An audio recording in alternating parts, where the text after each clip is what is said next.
Faslun fi bayani hukmil khilafati. Fa idza sabata wujubul imamati fa farduha 'alal kifayati kal jihadi wa talabil ilmi. Fa idza qama biha man huwa min ahliha saqata farduha 'alal kifayati. Wa illam yakum biha ahadun haraja minan nasi fariqani. Ahaduhuma ahlul ikhtiyari hatta yahtaru imaman lil ummah. Wasani ahlul imamati hatta yantasiba ahaduhum lil imamati. Walaysa ala man ada hadainil fariqaini minal ummati fi ta'khiril imamati harajun wala ma'samun. Wa idza tamayyasa hadanil fariqani minal ummati fi fardil imamati wajaba ay yu'tabara kullu fariqin minhuma bisyurutil mu'tabarati fihi. Fa amma ahlul ikhtiyari fasyurutul mu'tabaratu fihim salasatun. Ahaduha al-adalatul jami'atu li syurutiha, wassani al-ilmu alladhi yutawassalu bihi ila ma'rifati man yastahiqqu bil imamah ala syuruti al-mu'tabarati fiha. Wassalisu ar-ra'yu wal hikmatu al-mu'addiyani ila ikhtiyari man huwa lil imamati aslahu wa bitadbiril masalihi aqwamu wa a'rafu.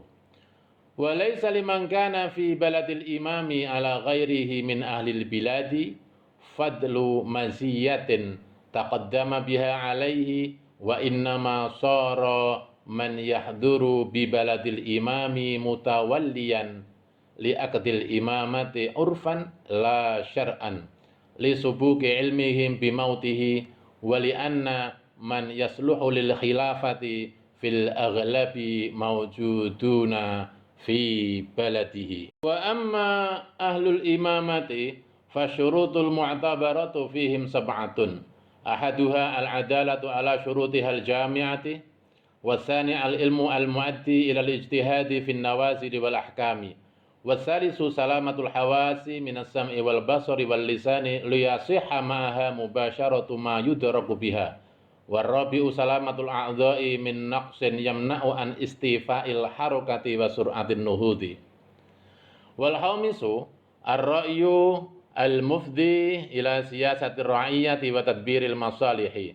Wasadisu as-saja'atu wan najdatu al-mu'addiyatu ila himayatil baydati wa jihadil aduwi.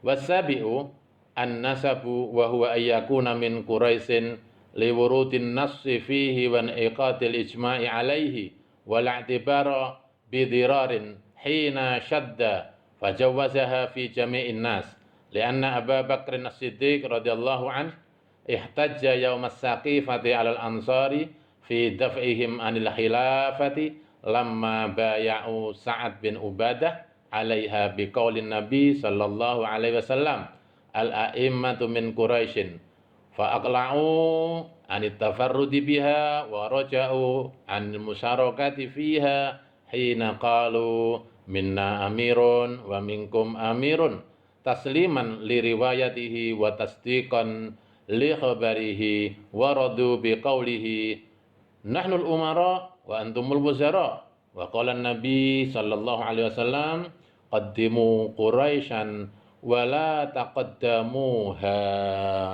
Penjelasannya demikian.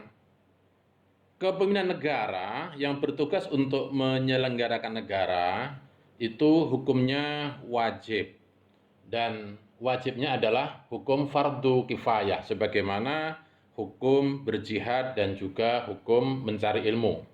Artinya kalau sudah ada bagian institusi dari warga negara yang sudah menyelenggarakan kepemimpinan negara untuk tugas penyelenggaraan negara tersebut, itu artinya sudah gugur. Namun demikian, jika belum ada yang menyelenggarakan, maka warga negara itu dibagi menjadi dua. Yang pertama adalah ahlul ikhtiyar, atau juga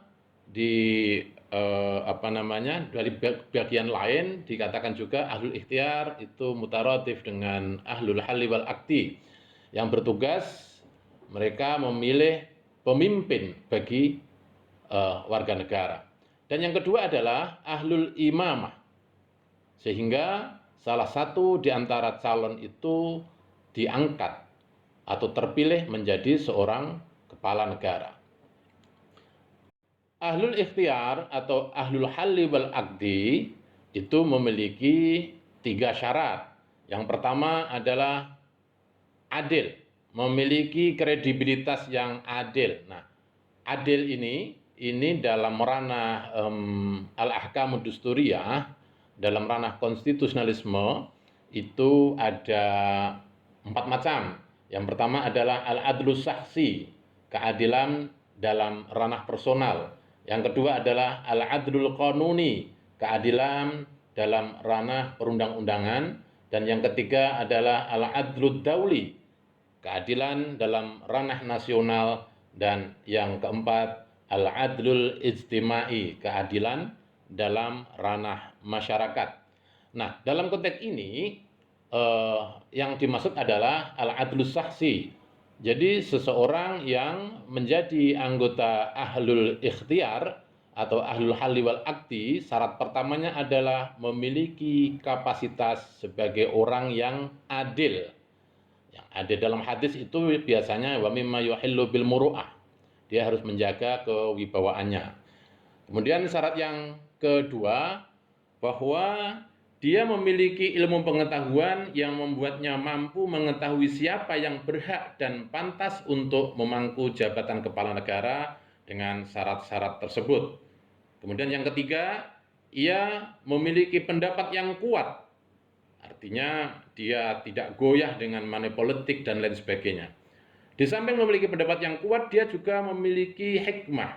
Dia bijak, yang membuatnya dia memiliki kapasitas, mampu memilih siapa yang paling pantas untuk memangku jabatan kepala negara dan yang paling mampu untuk membuat kemaslahatan umat.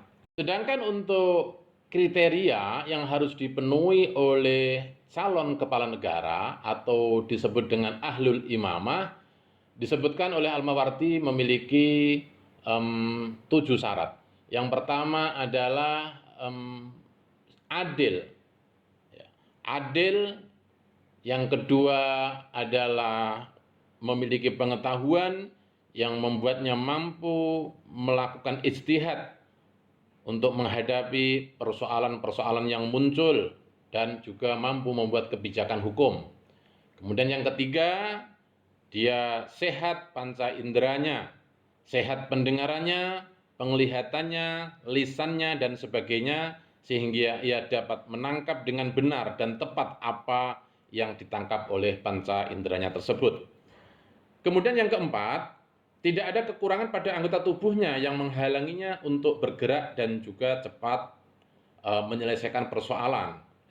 Jadi faktor inilah yang menjadi persyaratan kepala negara.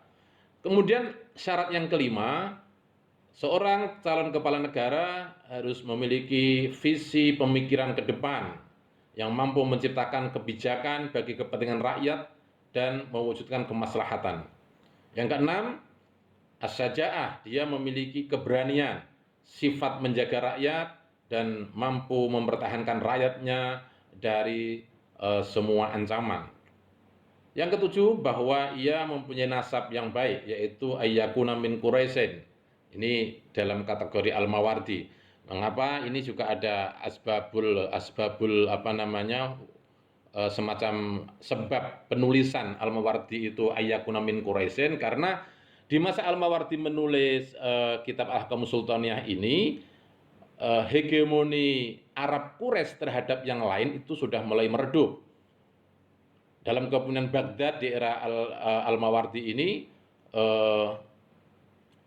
militer itu dikuasai oleh pimpinan-pimpinan dari Turki Salajiko, sedangkan ahli administrasi negara itu dikuasai oleh kaum Persia Barmak.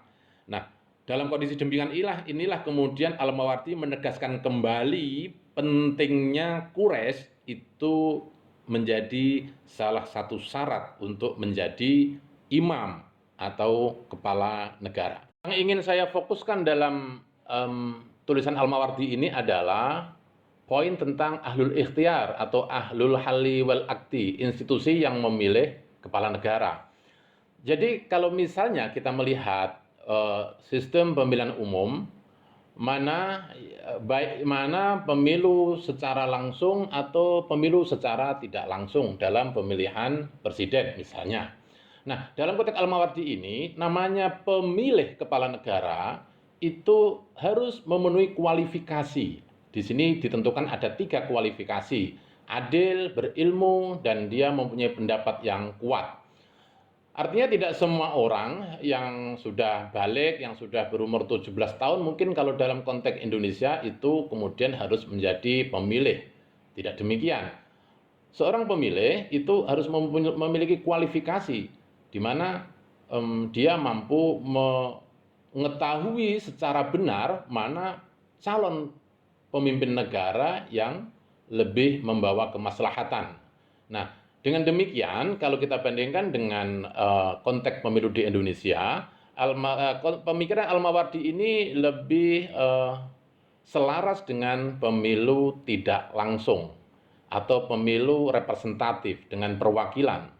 Mengapa demikian? Kalau pemilu langsung, pemilih itu tidak ada filternya. Siapapun yang berumur 17 tahun terdaftar dalam DPT, dia berhak menjadi pemilih, atau dalam sistem one man one vote, satu orang satu suara. Di sini nampak bahwa orang yang pandai suaranya sama dengan orang yang bodoh, orang yang sakit suaranya sama dengan orang yang sehat, sehingga faktor money politics itu sulit dibendung. Mengapa demikian? Ya, pemilih itu tidak difilter dengan kualifikasi yang betul-betul qualified bagi pemilih. Sedangkan kalau dalam konteks Al-Mawardi ini namanya ahlul halli wal akdi, ahlul ikhtiar atau pemilih calon kepala negara, itu lebih diperhatikan aspek kualifikasinya. Jadi sistem pemilihan representatif itu atau pemilu tidak langsung itu, seorang pemilih masuk menjadi pemilih itu kalau memenuhi kualifikasi yang sudah ditentukan. Di sini ada 3: dia adil, dia berpengetahuan, berpendapat kuat, dan dia bijak. Minimal ada 3 syarat ini: berpendapat kuat dan juga bijak.